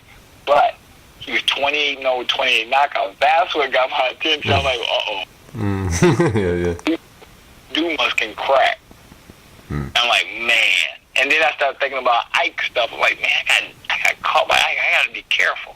But then this is a different dynamic because he's 6'7", 6'8". So, damn, what do we got? So, putting that into consideration. But when they told me, do I want to take the fight? I'm like, man, we'll fight. Let's do it today. I'll fight anybody. I don't care. Let's go. Fight in Germany. I mean, I've been in Germany since I was amateur. So I was really excited for the BO title. I'm like, okay, back on HBO, I get a chance to fight. So it was an exciting time. Yeah. When you went to Germany to fight a Klitschko, how did they treat you in Germany? Oh man, it was honestly it was pretty good. I mean, the build up to the fight was crazy. I mean, they do it right, man. It was crazy. I was just the opponent. It was his HBO coming out party. He just signed with HBO, and I'm just another opponent that comes over there, go a few rounds, get knocked, and then get knocked out and go home. I I was supposed to be that guy. Mm-hmm. Yeah. But Vladimir said through translation at the press conference, because all the media was saying that I was gonna, get blown away, bring another guy over. And he was like, no, the guy can fight. Vladimir kept saying that. Don't underestimate him. He can fight. And they're like, yeah, look how small he is. So, in that, I take all that as motivation. With the media saying and all that stuff. So I'm like, let's do it. I don't care how big he is. Yeah. How long were you training for your other fight? What's that? You already had a fight scheduled. How long were you in training for that fight? I think I was in training maybe 3 weeks. I only trained 5 weeks for any fight. 4 to 5 weeks. I'm always in shape. I was already like 3 weeks into the fight. Into the training. Because I think I was fighting the week after I was supposed to fight Vitaly, or maybe that same day. Something like that. Who'd you get to spar with that could look like a Vitaly Klitschko after you find out your opponent's like height switched from not even nobody. 6 foot? Yeah, you didn't switch anything? Nobody. No, because I got the call Thursday after training. Friday, I had to go. I stay in Michigan. I had to go to Chicago to get my passport fast. So we went to Chicago, and so Friday was the day I trained. Could get no sparring. Saturday we had to go to Chicago, get my passport. I was off to Germany on Sunday. Wow. So it was that fast. And then I had to fight that next Saturday. So I didn't get no sparring at all. That stinks, man. Yeah. So what do you say about the fight? What happened during the fight? How did Vitaly treat you during the promotion for the fight? Oh, he's cool, man. Both him and Vladimir, they're nicest guys, man. They're cool. They're gentlemen. It's just, it's in the ring. You got to fight. It's part of it. It's funny about that fight because when I got to the ring, we went to the middle of the ring. Everybody started laughing. I was like, are you serious? I'm thinking that. Are they serious? Everybody laughed. They were cracking up. I'm like, what's it, a comedy show now? Because he was so much bigger than me. And they were just laughing. I'm like, okay, all right, I was like, okay, give me 4 rounds. If I get past out of 4 rounds, because I didn't know what he had, how hard he hit, I didn't know anything. If I get out of 4 rounds, I'm changing everybody's mind. So I went back to the corner after we met in the middle of the ring, and I was like, okay, Lord, this is it. I'm here now. I'm going to fight. I'm just going to fight this big dude. I'm going to box him, out slick him. I'm going to do whatever. And then, the bell ring. I'm like, man, I'm getting hit with punches. If you watch a fight over, I got hit a lot in the first round. This dude was hitting me because he was so tall. I was slipping punches, but he's tagging me at the same time. And I'm thinking, man, I gotta do something else. So, second round, same thing. I'm trying to slip. And then after the third round, my brother was like, take it to him. Forget that. Don't. My brother Patrick was in the corner with my father. And my mother, my brother, my mother, my father. And he said, just take it to him. He can't fight going backwards. I'm 200. I weighed at 208 with diarrhea. I had diarrhea so bad, I probably crapped myself in the ring. and he said, take it to him. So I was like, okay, I'm going to abort my game plan of boxing and just put my hands up and just start just marching at him. He got to beat me like that. And see, I'm a lefty. I throw really good body shots. I mean, really good. You ever see Lucien Boutte? Yeah. The way he throws body shots as a lefty? He's good. That's me. I mean, I throw. Everybody know me. If they spar with me, the first thing they bring up is, man, don't get hit to the body. Oh man, Chris Byrd hit me to the body. I just throw good body shots because I'm a lefty, and I wait for that right hand to come across, and I slip, come up under. So my whole game plan in the fight was, let me see if I can land my body shots out there and see if it works. So I hit him. I'm hitting him. I'm like, and I'm catching him. He didn't do nothing. But in the 4th round, he grunted a little bit. I'm like, whoa, it's getting to him. I'm coming at him, and I'm trying to hit him with that punch. I sit down for the 4th round. They cheering my name, the German crowd. Cheering, I mean, like crazy. I felt like a black Rocky. Yeah, I was like, are you kidding? They Byrd. I was like, wow, they turned on their guy. And then on German TV, so we're going to fight, going at it. I'm just fighting. I'm just trying to come at him and fight. I don't care if I got hit with anything. I'm just trying to make it a fight. On German TV, they had it 5-4 either way. That's how they had it. Yeah. And I'm like, what? And then I'm getting told this after the fight, after the fact. And, you know, American TV had me blown out. Okay, whatever. I'm just trying to hang in the fight. And then he quit. Who quit? Mm-hmm. See, I come from the school of, you better have something really, I mean, to the point where, hey, if I'm in that situation, honestly, I think I'm winning, big, I'm keeping my belt. I had to fight one arm. I don't care. I'll do something. That's just me. I mean, I fought with separated ribs, broke nose, tooth hanging, I mean, all that. I'm not quit. Eardrum busted in the 1st round. I'm not going to quit. I'm not even going to think about quit. Yeah. And he quits. And I'm like, dude, I mean, I jumped up. I cried. I was like, you kidding. But then I stopped. When I went back to the locker room, everybody in the locker room, because it's my family. And we're like this. You don't quit?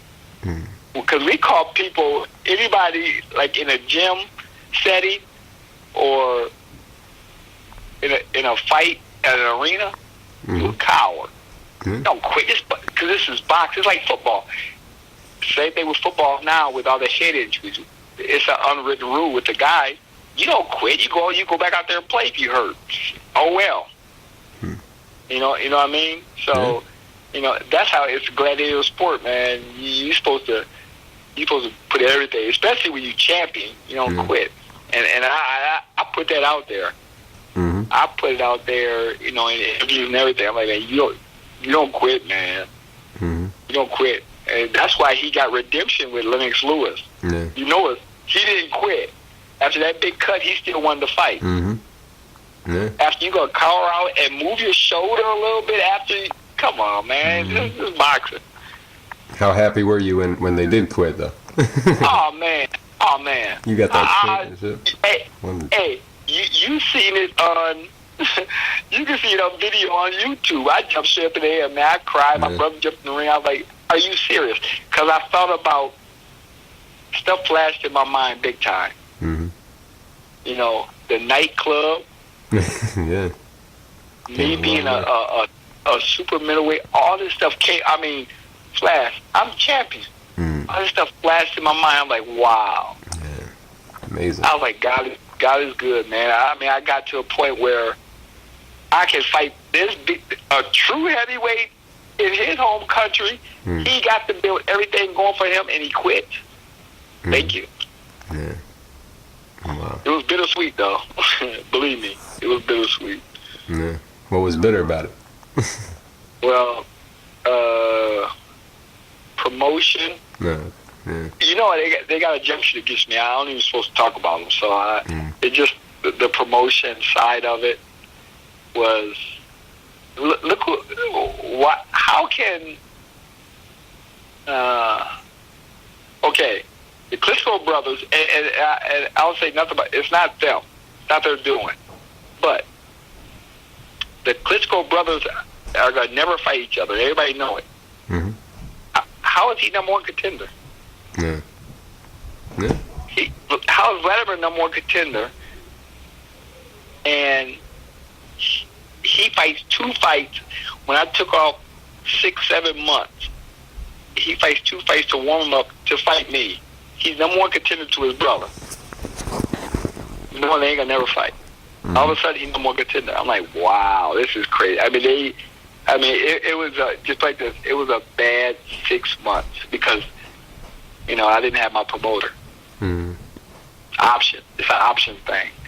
And it was bittersweet. I mean, the sweet was winning, but man, a lot of bitter come with it afterwards. That's all I'll say about that. I mean, I take nothing away from Vladimir. Dude beat me. You mean Vitaly? Vitaly, right? No, You're talking about Vladimir? I was talking about when you won the title stuff. You're talking about the 6 months later when you won the title. I won a title, it was sweet. But then all the bitter came, because the next one is Vladimir, and I take nothing away from Vladimir. He beat me, but just the business of boxing, man, is... Ooh, if you know what half these guys go through before a fight, and then you expect them to fight and do well, and then worry about this crap. Well, why did you agree to go back to Germany after you already beat Vitaly? Why did I agree? They had options of me. Okay. I had no choice. I was a guy that I'm rude. I'm a slave. I'm a slave to whoever. Whatever they wanted me to do, and however they wanted me to do it, I had to do it. I had to do it. So, you know, it was bad. So what was the difference between promoting the Vitaly fight and promoting the first Vladimir fight? What's the difference there? They try to make it harder on you during the... What? Oh my man! Well, if you look at with Vladimir, he had 2 fights from the time I fought his brother until he fought. He had 2 fights. And he had an open exhibition, so it's really 3 fights. I couldn't do nothing. I couldn't have exhibition. I couldn't do nothing. Just sit. And I didn't know who I was fighting. That's the funny thing about it. I didn't know I was fighting until maybe 4 weeks before. 4 or 5 weeks at the most. And I'm like, are you serious? They kept throwing these names out there. I'm like, okay, I'll fight. I was supposed to fight on the undercard of Lennox Lewis fought in London, and they wanted me to fight on the undercard. Vladimir fought. I'm like, what? And they told me then, after the Vitaly fight, we will be fighting in London. It's going to be a double hitter in London with Lennox Lewis. I'm like, cool. But Vladimir fought. I'm like, Vladimir not even in the mix. Why is he fighting? Because he had lost to Ross Purity, and he dropped way down, and his brother was the man. And then his brother lost. They tried to make him the man, back the man again. I was like, that's just the business, man. I mean, when I wasn't a popular guy, I wasn't a heavyweight fan favorite, so I wasn't in that mix. You know, so I was like, oh, it is what it is, man. I can't do nothing about that. Now, which of the brothers gave you a harder fight? Which one would you rather had to deal with again? Who would win if they fought? Who would win if they fought? The 2 brothers. Honestly, in my opinion, Vitaly, the older brother, is harder. Style-wise, he's not Vladimir is a much 3 times harder. And Vladimir in heavyweight boxing, Vladimir catch him, he gonna knock him out. And the dude can crack. I mean, different kind of power, but as far as skill-wise and being so unorthodox in style with Vitaly, and he got heart, and he got conditioning. Dude go 12 rounds throwing punches. You know, it's just hard in doing that, man. It'd be a hard fight for Vladimir because Vladimir's so flat-footed, and the style matchup, it'd be hard for him. And he's standing a little bit taller than Vladimir. Now he's fighting somebody he got to punch up or eye level with. It'd be hard for him. So, my personal opinion, I go with Vitaly. Not because I'm saying because I got the win over him and dude beat me twice. It's just matchup. Because he's just hard to fight. Yeah, I think I'd pick Vitaly too. So, he's a harder guy, you know. Yeah. He's a angry guy, I think.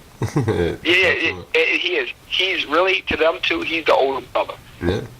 And he is. He act like the older brother. He running it. Hey, I got the hard. Hey, my brother got knocked out by him. Let me fight him. Yeah. You know. How'd you feel when you went down in the 9th and 11th rounds with Latimer. How hurt were you in those knockdowns? Oh man, I was out.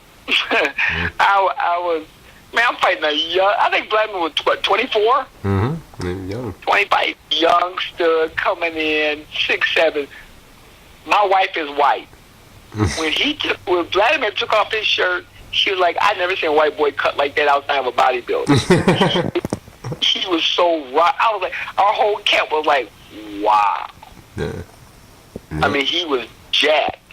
And I'm like, man, he's ready for me. I was like, woo. And I'm thinking, okay, I don't care. Let's go. A great game plan. Just kept me, hey, he's 6'7". You keep you at the end of a jab, super strong, 240 pounds, 45 pounds. Just, you know, it's style matchup. You know, when you got a style where I'm not a puncher, and I would consider that one time the best boxer in the division. How do you outbox somebody that know how to use his height and reach? That know how to use it when they're tall. When you know how to use your height and reach, no way in heck am I gonna let a short guy beat me. That was my thing. That was me. Yep. If I got reach and height, I know how to use it. I'm going to work it. If you beat me, you better clip me. You better knock me out and count off my mistake. But because I'm not going to let you in. I can't. If I got 3 or 4 inches on you and got 3 or 4 inches on you in reach, I know how to use it. And I'm going to use it to very well. I don't care if everybody booing. I'm going to box the snot out of you from a distance. That's what he did with me. Keep me at bay. You know, he kept me at bay with strength. He an ox. You could punch, but smart game plan. He was patient with me, very patient, just boxing, breaking me down instead of going for anything. So, you know, style wise, he was better that night. I always feel like, man, I get you. I don't care how many times you beat me. Give me a chance. You keep fighting me, I'm gonna figure out a way to beat you. Stink that it didn't happen that night. You know, but. Oh, it didn't happen that night or the next time I fought. But the next time you will. Just get a trilogy going. Yeah. So if I was still boxing, it would have been a trilogy. I know you wanted it. So you're a fighter. Yeah. What do you how do you feel when you lost the title, your championship? You work all the time getting it. How did it feel? The DO? Yeah. I was hurt. I mean, you know, it was a long flight home, man. Because, especially for me, where do I go? And that's what they always said about me. Nobody don't want me. Networks didn't want me. Promoters didn't want me because I wasn't so-called attractive to the public. So, you know, where do I go? And so on the plane ride back with my promoter, trying to figure out, and my lawyer and my wife, what do we do next? You know, guys don't want to fight you. Networks really don't want you. And I'm like, where do I go from here? I mean, dang, boxing's supposed to be like this? And I never thought about going down in weight, which I should have at that time. I mean, I could have. I put like that. But I was like, now I want to fight heavyweight. So you get back on the wagon, you fight in the small shows again. You fight, you know, the small market, you stay active. And I tried to do that. And then my lawyer got the best boxing attorney ever. Still is to this day, the best, and he's still doing this thing. You know, making calls, connecting with people. Got me into my goal was in boxing, I just want to be mandatory number one contender. If I can get to that spot, I know I got a title fight coming. You got to fight. And sure enough, I get into the IBF tournament, you know, for the mandatory spot, you know, 4 guys, and nobody wanted to fight. Everybody dropping out. I mean, it was crazy. I'm like, are you serious? Look who I fought. I'm number 9. I fight Maurice Harris, who was 15. Nobody want to fight him either. I'm like, you guys are cowards, man. The big guys they're cowards. Yep. You know, and it's a lot to do with their management team, but a lot to do with them too. I'm not doing that. I go to the gym, people won't even spar with me. I mean, the whole gym is on lock. Nobody, all these heavyweights, nobody wants to spar with me. I'm like, are you serious? Look at me. No, dude, you embarrass us. Yeah. I'm like, come on, man. They don't want to look like fools, man. Yeah, but still, that should be just, I want to spar with him. I want to learn. I want to get, to a certain point. But that's how it was. So that's how it was when I got into the, trying to get back into the mix in the tournament. Then I had to fight Mo Harris, and I was like, whoa. Yeah. And I can honestly tell you, at that time, I followed the training. He came out to Southern California, where he came to L.A. He sparred. He had the best camp he ever had. Talked to everybody in the camp. Before and after, because he know he's going against a hard one. But I knew I was going against a hard one, too. Yeah, yeah. So I brought in DeVero Williamson, who I thought was like him. And DeVero can crack. Hardest puncher I've ever faced in sparring and anything else. Yeah. Wow. Oh, my goodness. Yeah. Touch of sleep. I mean, hey, his nickname is Truth. Yeah. I never felt nothing like that ever. Wow. Even harder than a babuchi. Look, I'm telling you, I've never felt nothing like that ever. And when we fought each other, if you'd have hit me like Ike, I'd probably be still in the hospital. I'm telling you, I've never. Anybody that sparred with him or fought him would tell you, if they got hit by him, it's like this. Wow, I ain't never got hit nothing like that before. Wow. Yeah, so it was, just tough. I had to fight Mo Harris. I'm thinking, man, I'm fighting a slick, tall, slick guy. So this is difficult for me. Yeah. Now, how'd you feel when you were fighting him at the Garden? How'd you feel when you saw your name? Oh man, I'm a historian, man. Yeah. I always go back. My thing is, all the great fights, Ray Robinson. Yeah. Everybody else, everybody in between. Emil Griffin, names come into my head, and I'm like, but Ali Frazier, biggest fight ever. Yeah. Yeah.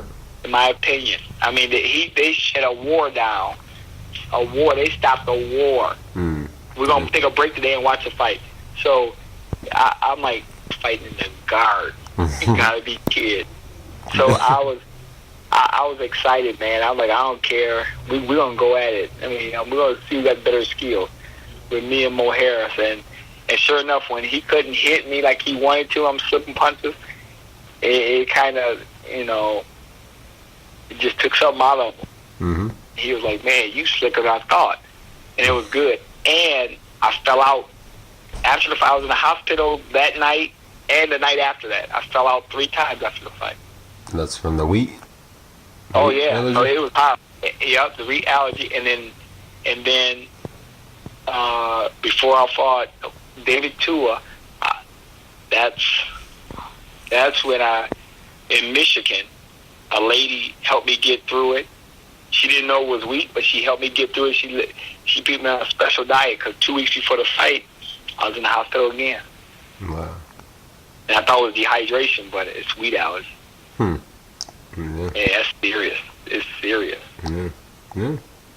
My aunt had a allergy to shellfish, and she ate a shrimp one time, and that's when she found out she was allergic to it, and her tongue swelled up. She couldn't breathe for anything. I got that too.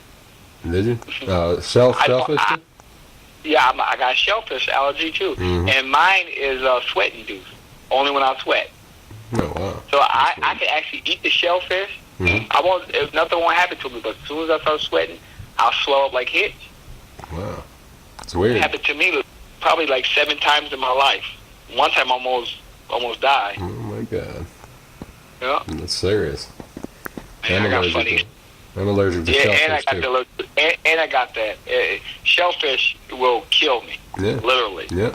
And this, the wheat, I'm allergic to wheat, sugar, dairy products. But the strongest is the wheat. I mean, the homeopathic doctor said, I've never seen nobody like you before in my life. If I go into a store, go by the bread section, and hang there too long while that wheat together, I start getting headaches. Wow. I mean, and then I start getting dizzy. I'm like, what the heck is wrong? But now I know. So I can't hang around that stuff too long. It kills me. Never did hear of it. I guess you could be allergic to anything. I heard of people being allergic to water. Yeah.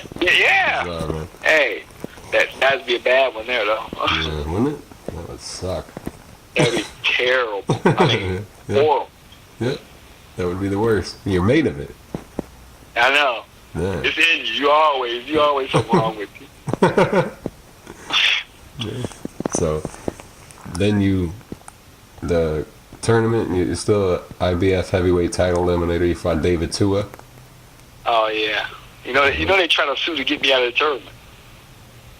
Did they? Jeez, you have crazy things happening to you. Nobody has these things happen. Trying to sue you to get you out of a tournament? Yeah, they try to sue, saying I wasn't worthy. And the thing is, why didn't y'all sue against get Mo Harris out of it? He was 15. Yeah. You didn't sue to try to get him out, but you're going to try to sue to get me out because I beat Maurice Harris. He knocks out Donnell Nicholson, my Olympic teammate, and then that's when the suing, so they're going to sue, and then they lowball offer. Yeah, so it was bad. I mean, they lowballed me big time. I mean, it was pitiful. For how much you make for the fight, I'm like, come on, for eliminator, this is a big one too. and my thing was, I don't care, I take it.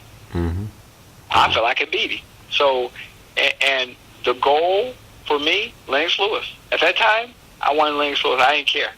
That's who I want. He's considered the best heavyweight in the world. Let's do it. After Mo Harris, after the Mo Harris fight, you were feeling that? After Mo Harris, I'm like, I'm one fight from Lennox Lewis. One fight. And I got to go through a tough one, but one fight. And a lot of people thought it was going to be like Ike's situation. But he's stronger than Ike. You know, he got a better hook. He got a better chin. He's more determined. They had a very, very close fight. So Ike knocked him out, in like 4 rounds. So I think David, probably knocked him out in 2. So I'm like, okay, let's do this. But y'all don't see what's happening underneath, behind the scenes. He's trying to sue me. He don't want to fight me. Like, come on.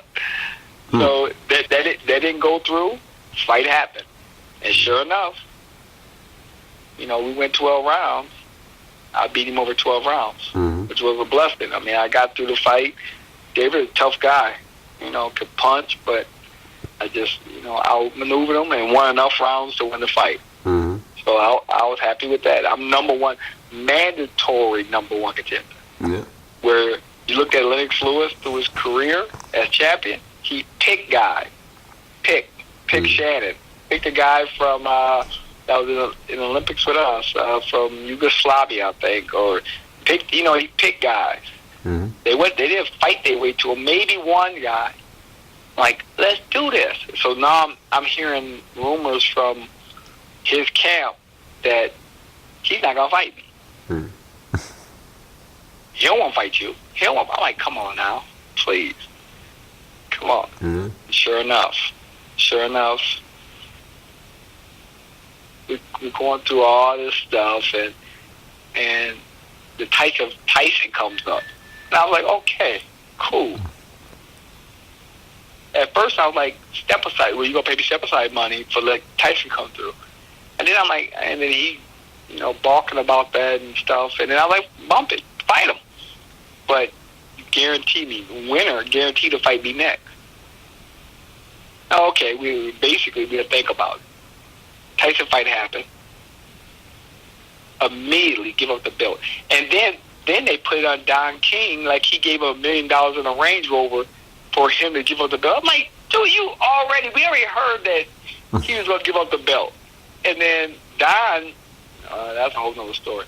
But the whole nother story I can't talk about because he got me under gag order too. Oh, so, geez.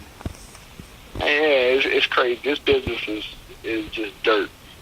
And how long is the gag order staying? Like, you got to go to court over it? You have to go to court over the gag order eventually? Yeah. If I say anything, I don't say nothing about Don, so don't even print it. Don't print it. I mean, I'm not saying nothing anyway, but I about both of them. It's the German is like a 6 months in jail or $250,000 fine, and I think Don's even worse. So I don't say nothing. I'm like, man, this business is just, it sucked. Suck a lot of love out of you. And people tell me with my defenses after Evander, he didn't look that great. But man, I guess I went through. If you knew the crap I went through before a fight, you wouldn't look good either. Yeah, that's true. I mean, it's a lot. It's just so much, man. So I'm like, but God is good because I still got a chance to win titles and have defenses and do that stuff, and even going through all the stuff. Yeah. You did fight Evander. What do you remember about that fight? You going for the vacant heavyweight championship? In awe. I mean, I was like literally like, wow. And I fought Evander, a little past his prime, maybe a lot, but he just beat some Rockbot. Mm-hmm. They thumping. I mean, they thumping in the fight, and that big hematoma Sim had. Yeah.